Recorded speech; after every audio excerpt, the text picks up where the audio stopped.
మీడియాకు స్వాగతం. గోవాలో తాడేపల్లిగూడెం యువకుడు దారుణ హత్య.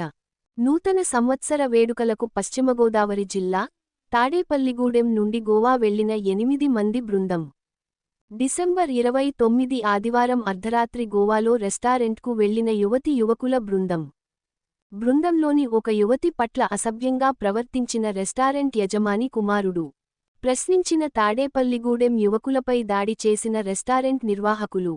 దాడిలో తీవ్రంగా గాయపడ్డ రవితేజ ఆస్పత్రికి తరలిస్తుండగా మృతి.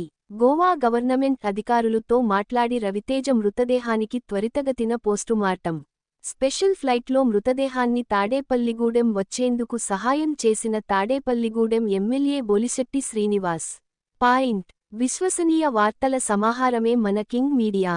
దయవుంచి మన కింగ్ మీడియా ఛానల్ను లైక్ చేయండి, షేర్ చేయండి, సబ్స్క్రైబ్ చేయండి. మరి కొందరితో చేయించండి.